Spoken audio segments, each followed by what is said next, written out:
Oi, pessoal! Vocês estão bem? Preparados para a revisão? Com certeza, né? Eu espero que realmente estejam bem. Nessas últimas semanas, tenho, assim, estado cansada. Trabalho tanto, mas sim, trabalho bastante, realmente, em casa, em relação ao colégio, né? Mas eu ando cansada com a asma.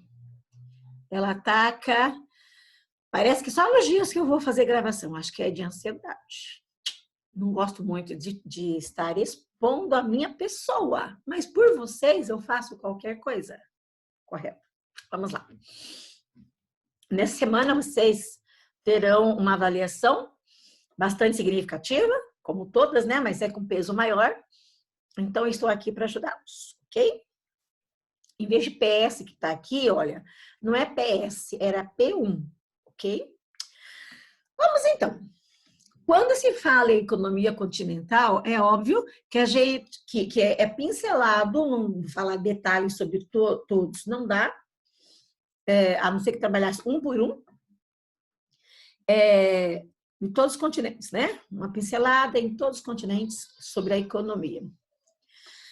O que vem a ser a Revolução Verde? No final do século XX, a grande preocupação era aumentar a produtividade agrícola. Por quê? Era necessário, além de ter para abastecer a população, era necessário ter excedente, ter a mais, né? E com isso, começaram a se preocupar com maquinários, instrumentos que viessem agilizar o mais rápido possível a produção.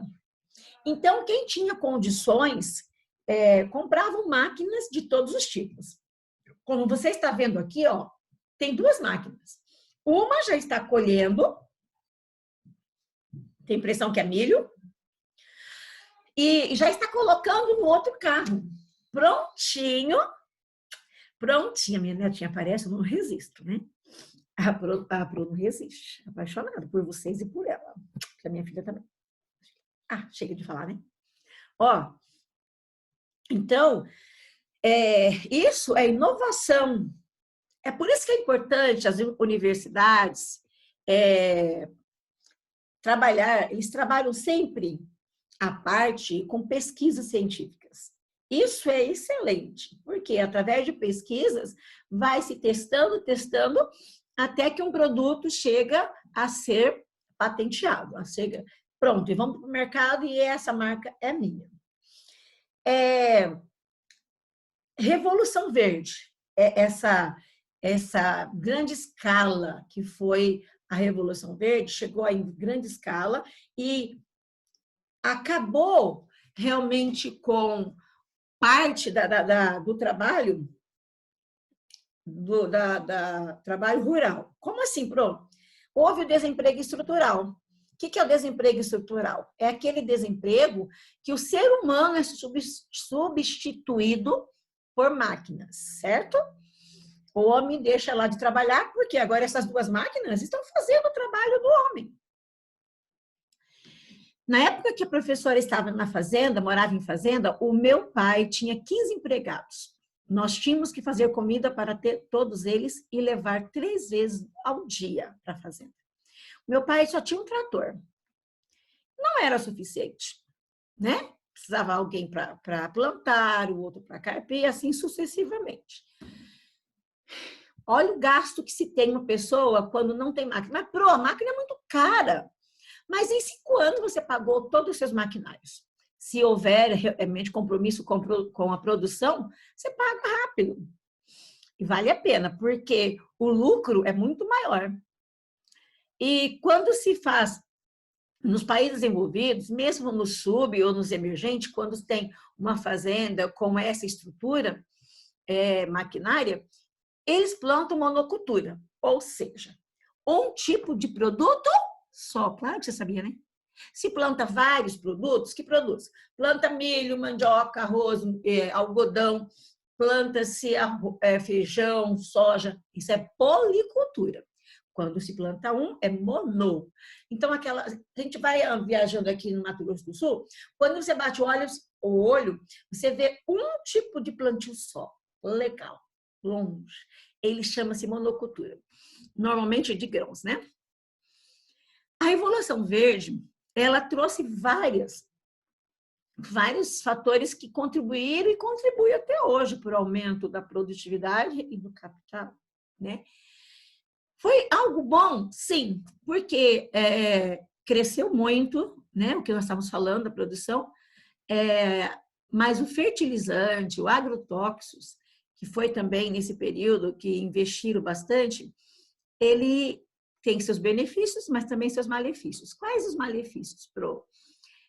Dependendo o tipo de agrotóxico, ele pode atacar, prejudicar o solo e os lençóis freáticos. E dependendo da quantidade, que hoje em dia, infelizmente, o que vale é a produção, não a qualidade, pensando no ser humano que vai utilizar, comer, eles utilizam muito agrotóxicos para que haja mate mais aí as pestes, né? E fertilizantes em grande quantidade para que haja também o aumento. Aí eu falei aumento da produtividade no solo. Tecnologias modernas, já falei. Biotecnologia. Por exemplo, antigamente, para fazer uma Revolução Verde, também chegou lá na agropecuária, a pecuária, tá? Agro é agricultura, né? A biotecnologia, ela contribuiu primeiro para sementes transgênicas, que você sabe que são produtos geneticamente modificados, né? E para colocar um sêmen na vaca. Antigamente era utilizado meios tradicionais, óbvio. Colocava-se de maneira mais manual o sêmen na vaca. De outro, né, animal, óbvio. E hoje em dia não, hoje tem máquinas que se coloque ali, só aperta o botãozinho e já foi. A Revolução Verde, ela mudou a estrutura tanto rural quanto no comércio. Como assim, Pro? Gente, se você tem condições de comprar um produto de maior qualidade, você vai deixar aquele que tem menos qualidade. Você vai em um supermercado, você tem dois parâmetros. Tem um que é mais caro, porque exigiu muito mais, né? Como assim exigiu? Quem gastou com as melhores sementes, quem gastou com as máquinas e fertilizantes, agrotóxicos, essa produção, ela tem um preço maior. E a produção que é mais de subsistência, né, que não tem nada a ver com Revolução Verde, é mais barata. Mas quem são excluídos? Quem são excluídos são, na verdade, países periféricos. Os países periféricos são os países subdesenvolvidos, tá? Então, esses países, eles produzem muita agricultura, o agronegócio é grande, inclusive nós temos aqui um ponto sensacional para nível internacional, que é o agronegócio. Nem todo mundo consegue competir com os países desenvolvidos, mas alguns sim, né? Nós temos grandes fazendeiros, grandes proprietários rurais, temos, mas não, é a minoria. Quando se fala em risícultura, o mundo inteiro utiliza, entre aspas, né? Vamos colocar mais o continente asiático, Ásia, acho que é Ásia, né? África, quando tem, e nós também. É o plantio de arroz. Vocês estão vendo aqui embaixo, nessa imagem aqui, cadê minha caneta? Já tomou a doruda aqui. Nessa imagem aqui são feitos degraus nas montanhas para não perder nenhum espaço para o plantio de arroz, porque é a base alimentar. A região sul e sudeste são os maiores produtores de arroz do mundo, tá? Pro, eu não estou entendendo muito bem, porque aqui embaixo está dizendo assim, ó, técnicas intensivas, com abundância de trabalho humano e baixa mecanização. Como adotar técnicas intensivas? O ideal seria adotar técnicas intensivas. Eles utilizam, professora, eles cuidam muito bem dessa área de plantio. Não sei se você já viu em algum filme ou alguma reportagem que lá nas Filipinas, Vietnã, ali na Indonésia, muitas pessoas trabalhando na roça, aquele chapelão enorme, né? Às vezes dentro de um lugar alagado, porque no período, no clima das monções, que chovem bastante, eles aproveitam para plantar. Depois que termina, que é em torno de uns 6 meses, e vem então agora a temperatura seca. Então, o clima de monções vem do continente, porque antes ele veio do Oceano Índico, né? Vem do continente, uma grande quantidade de massa de ar seca. Se ela vem seca, não traz nada, deixa o continente realmente ali mais seco ainda, porque essa massa vai para onde? Para o Oceano Índico. Então, essas técnicas intensivas, eles cuidam do local, né? Eles cuidam, mas ainda eles não têm maquinário suficiente para trabalhar nessa região. Eles usam muita mão de obra, tá? E mecanização não. Mas, assim, eles produzem grande quantidade. Aqui nós temos um outro detalhe. Quando se fala em economia, União Europeia e Estados Unidos, é muito importante você saber que eles não estão nem aí com o que você, ou falo você, país, desenvolvido ou emergente. A grande preocupação deles é abastecer o mercado interno e o mercado externo. Eles são protecionistas. O protecionista, professora, que eu não lembro mais, a professora sempre dá um exemplo, se vocês querem outro, vocês me peçam, sobre o Paraguai. Nós não podemos comprar, o certo, segundo as leis brasileiras, mais de $300 ali. Por quê? Se eu comprar tudo de outro país, eu deixo de comprar do nosso, porque lá está mais barato, vou comprar de lá. O que acontece com as indústrias que fabricam a mesma coisa aqui no Brasil? Vai à falência. Então, o que os Estados Unidos e a União Europeia puderem, eles vão produzir o máximo possível para o país deles e ainda exportar para outros países. Aqui os tigres asiáticos. Tigre. Não é esse tigre que eu estou falando. Tá? Nós vamos lá para os velhos tigres. Depois a gente volta ali. Deixa eu ver se eu passei muito. Só um momento aqui. Olha, deveria estar junto lá, mas passei bastante. Os tigres asiáticos não são animais. Infelizmente, eu já pedi um trabalho uma vez, para 1900 bolinha, né? Para fazer sobre os tigres asiáticos. Eu tinha certeza que o aluno teria entendido. Ele trouxe realmente sobre os animais, tigres da Ásia. Acredita? Pois é. Quem mandou eu não explicar detalhadamente? É como se fosse um bloco econômico, como o Mercosul, como a União Europeia. São países que se uniram com o grande objetivo de quê? Preocupado com o quê? Olha aí. Eles estavam preocupados com o mercado internacional. A tecnologia deles mais avançada do que nós vamos ver depois com os novos tigres asiáticos, né? Eles investem na educação, investem em mão de obra, só que eles cobram barato. A mão de obra é barata. Mas, como que a mão de obra qualificada é ainda barata? Como tem muita gente no continente asiático, eles aproveitam. Caramba, né? Vamos voltar lá. Então, aqui nós temos os tigres asiáticos, Coreia do Sul, Taiwan, Singapura e Hong Kong, né? Objetivo principal, atender o mercado internacional. Vamos lá para os novos tigres asiáticos. Aqui acontece o seguinte.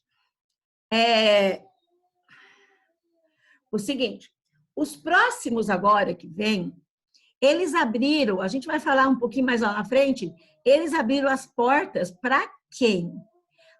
Antes disso, deixa eu falar, o Japão contribuiu muito, porque o Japão, ele tem pouca mão de obra e ele precisava também de matéria-prima.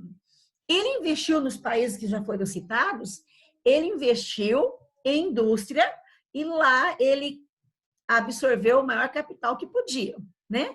As empresas agora, não só a Nike, nós temos as empresas, por exemplo, LG, nós temos a Samsung, que vem dessa região dos tigres asiáticos, são produtores.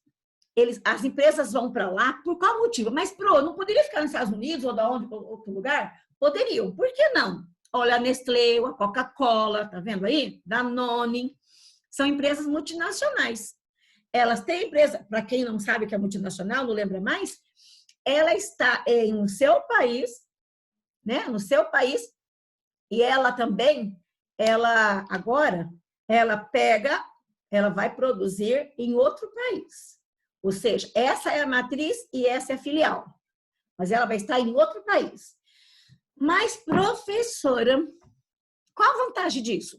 A vantagem disso é que os países que têm multinacional, óbvio, em outros lugares, aqui no Brasil nós temos qual aqui? A Coca-Cola.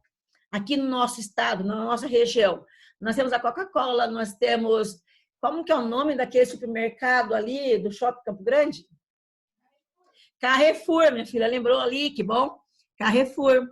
Quando tinha o Walmart aqui, também é uma empresa multinacional, ela é de um outro país. Por que elas vêm para cá? Elas vêm para cá porque elas querem o quê? Elas querem mão de obra barata, matéria-prima barata, e, na verdade, esses países que recebem, estou falando agora dos novos tigres asiáticos, recebem essas multinacionais porque nos países não tem fiscalização sindical. O que é fiscalização sindical? Vai preocupar com o horário de trabalho de funcionário, vai preocupar com o salário que está ganhando? Não tem essa. E não tem preocupação também na área ambiental. Para eles, o que vale é ganhar, o restante não importa. É por isso que a gente fala que elas são empresas maquiladoras. O que são empresas maquiladoras? Eu não passei não fiz maquiagem em mim neste momento, mas normalmente eu faço. Por que vocês, meninas, e alguns meninos, inclusive a Pro também, passam maquiagem? Vocês não precisam, mas eu passo maquiagem para esconder as minhas imperfeições. Minhas imperfeições. Óbvio, do rosto, né? Se pudesse passar no corpo inteiro, mas não dá.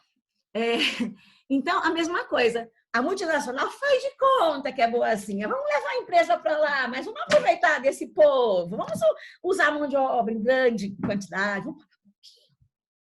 Então, eles fazem de conta que ajuda, mas, na verdade, está em interesse dele. Aí, ó, os países subdesenvolvidos têm característica diferente dos outros. Nós já falamos nas aulas aí, mas é só revisão para a prova, né? Tem grande dívida externa. Eles devem para quem? Para outros países, para outras empresas, os países desenvolvidos. E nem sempre conseguem pagar, né? A base econômica, não estou falando que é tudo, é setor primário. Setor primário, estou falando de extrair, eu estou falando da atividade agrícola, conhecida como commodities. Está vendo aqui? Eles importam alta tecnologia. Eles também importam, aí está falando que eles podem vender produtos para outros países? Pode, com não tanta tecnologia, tá? Aqui, quais os elementos essenciais? Gente, infelizmente, os países subdesenvolvidos, a gente depende de tecnologia e algumas economias. Nem tudo tem aqui. O meu celular não é brasileiro. Então, assim, a gente acaba ajudando esse povo, né? Comprando de outros lugares. E aumenta a desigualdade social. Olha aqui essa imagem que a Pro colocou. Ó, quem está lá em cima? A desigualdade social é imensa nesses países, desenvolvido e subdesenvolvido. Estamos quase terminando, tá? Temos os BRICS. BRICS, em 2001, ele iniciou. Mas o que é BRICS?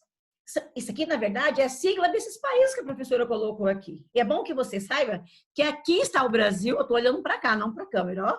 Aqui está o Brasil, aqui está a África do Sul, aqui está a Índia, aqui está a China e aqui está a Rússia. Mas a África do Sul é essa no final, porque está em inglês, tá? O objetivo principal deles, na verdade, é melhorar a economia. Mas como eles estão crescendo e são países emergentes, importante. País emergente é aquele país que está em desenvolvimento. E eles estão planejando, na verdade, já está isso concreto, de ter um banco. Esse banco, ele vai, como que eu posso dizer, aderir um pouquinho de cada país paga o que pode, paga assim, não, deposito, né? Deposito o que pode, e esses valores é para ajudar os próprios países. Na verdade, eles querem fugir do quê? Dos países desenvolvidos, sugar tudo que a gente tem. Eles querem, entre eles, ou entre nós estamos juntos aí, né? Melhorar tanto a economia quanto a política. Vocês estão cansados, mas calma, estou terminando. Espera. A costa dos Estados Unidos, gente, eu estou focando que vai cair na prova, tá? A costa oeste dos Estados Unidos, então é do lado do Pacífico, tá? Do lado do Pacífico. Se fosse falar em indústria, eu ia falar do Vale do Silício, não está aqui. Do Vale do Silício, que lá tem as maiores tecnologias de ponta. Mas eu quero destacar que ali tem uma área árida. Do céu, o que é área árida? Lembra que ali tem... será que você lembra, né? Faz tempo que você viu isso. Ali tem as grandes montanhas, né? Montanhas rochosas. Toda a costa dos Estados Unidos, costa oeste. Então, tem lugar que bateu a chuva de orográfica. Bateu a massa de ar, veio e voltou. Então, não caiu umidade do outro lado. Mas eles utilizam a técnica de irrigação. Você acha que é uma técnica de irrigação igual a qualquer... Não. Passa o aviãozinho jogando ali a água. E eles conseguem produzir muitas frutas. Aí, nos Estados Unidos, já falei sobre isso aqui, né? Estados Unidos e União Europeia são protecionistas. Eles dão dinheiro. Aqui, tá vendo que aqui tem vários rolos de dinheiro? Você quer? Não, não dá. Esse rolo de dinheiro, não é que eles dão dinheiro para o povo.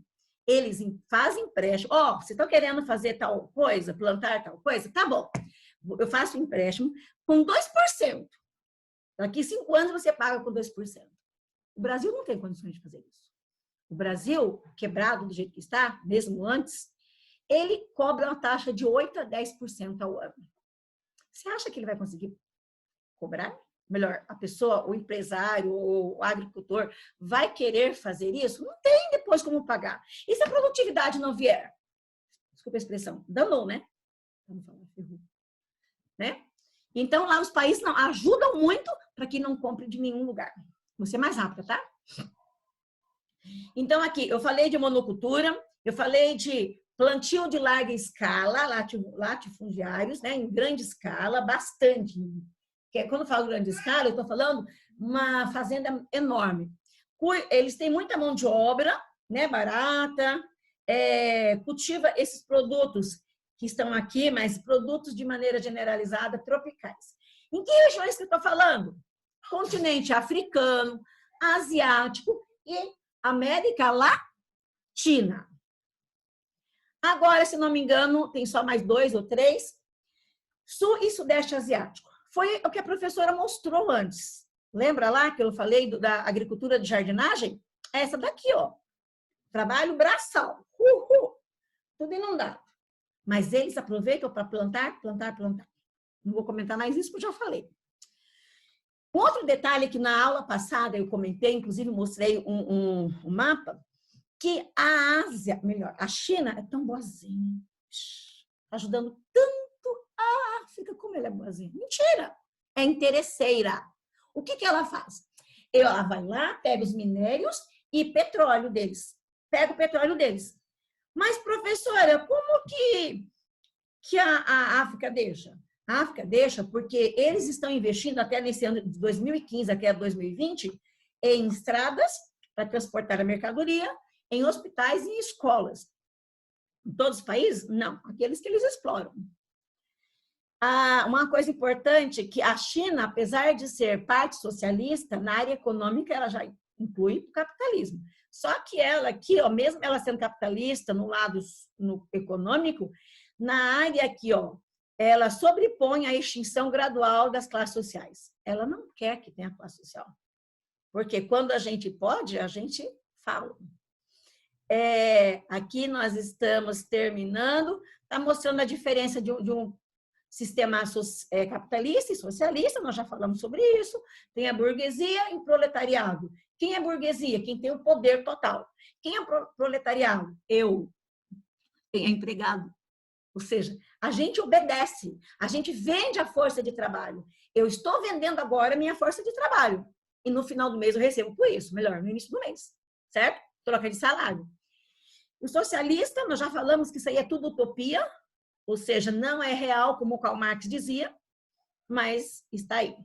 Sobre os tigres, nós já falamos que investe muito na educação, mão de obra barata. Aqui é só para vocês terem um conhecimento extra. Só um detalhe que eu vou falar, e último slide de conteúdo, é esse daqui. Esse daqui eu falei na sexta-feira, na aula do Zoom. A China é muito esperta. Ela abriu espaço para que viesse as multinacionais. Eu falei agora há pouco dos tigres asiáticos, mas não tem a ver com a China. Abriu espaço, atrair capitais para várias cidades. Por quê? Essas cidades têm mão de obra baratíssima. E são grandes produtoras de manufaturas. O que são manufaturas? São produtos que não têm alta tecnologia, mas produzem. E quem tem ali, quem está ali? Só as indústrias locais? Não, as indústrias multinacionais. E o último, que não tem a ver com conteúdo, mas com nossa vida, revolucionário é todo aquele que quer mudar o mundo e tem a coragem de começar por si mesmo. Se eu quero que você seja educado comigo, tem que começar comigo. Se eu quero que você me respeite, eu tenho que respeitar você. Se eu quero um mundo melhor, tem que começar por onde eu estou. Eu não vou conseguir mudar a África, mudar nada. Mas onde estou? O que eu estou fazendo por isso? Né? Um grande beijo. Até a próxima aula. Estudem para a prova. Beijo. Aqui a professora Meia, que pena aqui para desligar, ó. A Pro tá penando aqui. Calma aí. Um beijo.